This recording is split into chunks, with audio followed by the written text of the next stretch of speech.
जी sir, आपने आज देखा होगा जिस प्रकार से उत्तर प्रदेश का प्रतापगढ़ का एक अनुदेशक विक्रम सिंह, अभी हमारे पास आधा घंटा है, आप बोल के क्या वो अनुदेशक हमारे साथ जुड़ सकते हैं जो आज ये मजदूरी कर रहे थे?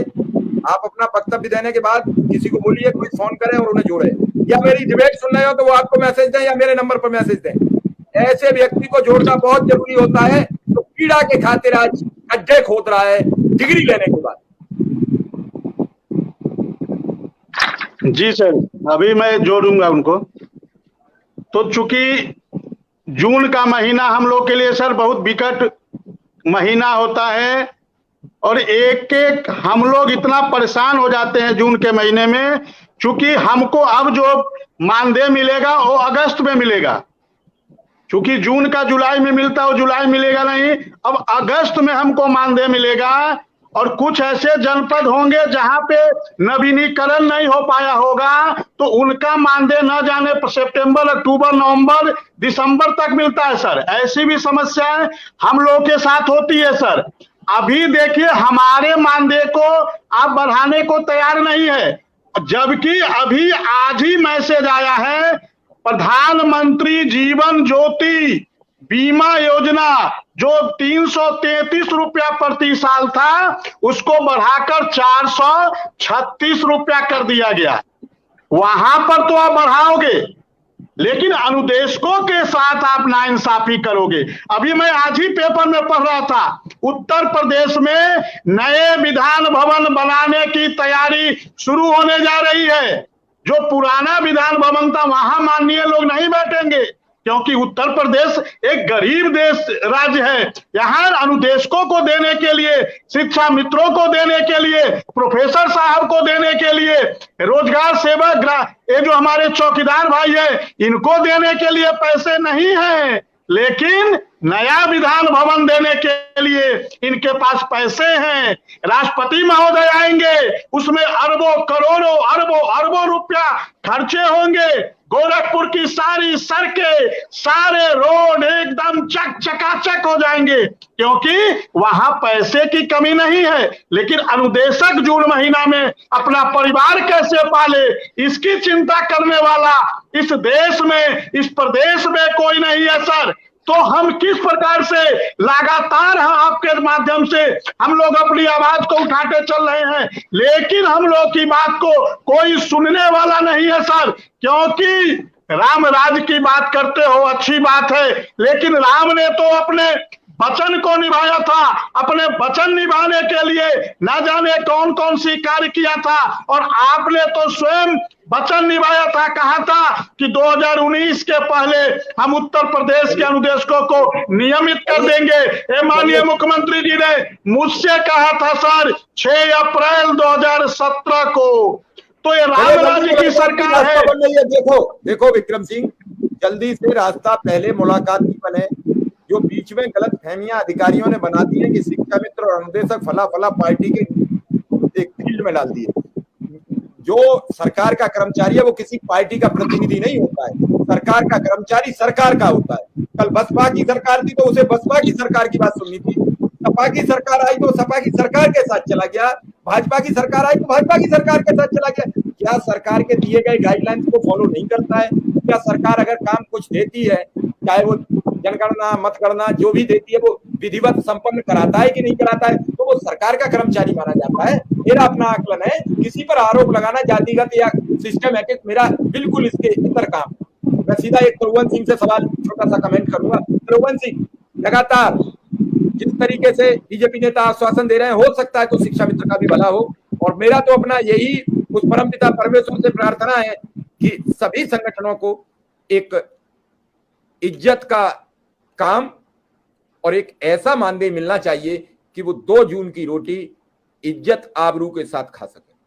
और लगभग उच्च शिक्षा मंत्री से बात हो चुकी है, तो मैं आपसे भी अपील करता हूं प्रमोद सर से कि 10 जून को रहें लखनऊ में और ओमकारनाथ पांडे जी के साथ आप और सुरेंद्र दुबे बिल्कुल और प्रिंस जी मिलेंगे, बिल्कुल मुलाकात होगी एक हेल्दी। जी प्रमोद सर, आज 2 जून है। 2 जून की लड़ाई हम पिछले 8 महीने से लड़ रहे हैं कि 2 जून की रोटी बड़ी आसानी से मयस्सर हो जाए। शिव कुमार जी, अभी देखिए त्रिभुवन जी ने मतलब जो आंकड़े रखे और वो आधिकारिक हैं, और उन्होंने विधानसभा में जो सरकार की तरफ से दिए गए वो तो बड़ी चिंताजनक है। मतलब एक मजदूर जो है, जो फावड़ा चलाता है, वो भी 500 रुपए प्रतिदिन लेता है। जो ग्रेजुएट जी हैं, जो शिक्षित हैं, उनकी दुर्दशा, या किसी भी देश में शिक्षकों का अपमान, शिक्षकों की दुर्दशा, चाहे कितने भी दावे किए जाएं, वो राज्य व देश वो प्रगति नहीं कर सकता। क्योंकि शिक्षकों का, या मतलब जो शिक्षित हैं, मतलब उन, और ये युवाओं का देश है। प्रधानमंत्री जी कई बार कह चुके हैं कि सबसे युवा देश भारत है, और सबसे युवा देश होने के बावजूद सबसे ज्यादा उत्पीड़ित, सबसे ज्यादा परेशान जो है वो युवा ही है। तो ये एक चिंता का विषय, सरकार को इस पर चिंता करना चाहिए। दूसरी बात, जो प्रिंस जी ने, मुझे लगा इधर बराबर डिबेट में, मैं बहुत सी डिबेटों पर रहा हूँ, प्रिंस जी ने मतलब आज कम से कम एक सकारात्मक, या जो चीज चल रही है उसका एक जवाब तो दिया। कम से कम वो पक्ष तो रखा, वरना अभी तक तो कोई पक्ष रखने की स्थिति में भी नहीं था, या किसी ने कभी कोई सकारात्मक नहीं, उन्होंने कहा हाँ हम बात करेंगे, रखेंगे, ये कर दिया।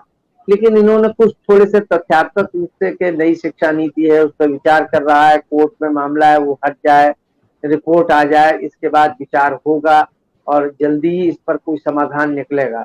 ये जानकारी मेरी भी है शिव कुमार जी, कि सरकार ये 8 महीने से जो ये डिबेट चल रही है, और इससे एक जनमानस जो बन रहा है, उससे लेके सरकार के भी जो तेवर हैं, या सरकार की जो हठधर्मिता रही, उसमें कहीं ना कहीं लचीलापन तो आया है।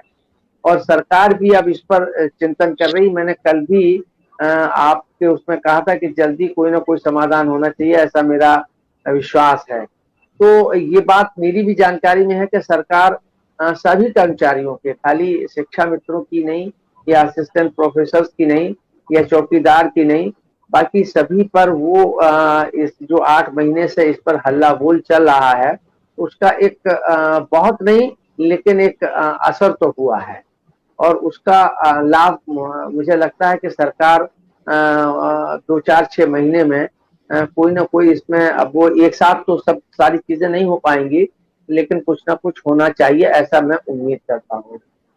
बिल्कुल। दूसरी बात यह है कि सरकार को, हेलो हेलो जी हेलो, आवाज जी जी, आ रही है आवाज, आवाज आ रही है। शायद कोई फोन आ गया था आपका। हेलो, आवाज आ रही है? जी आवाज आ रही है?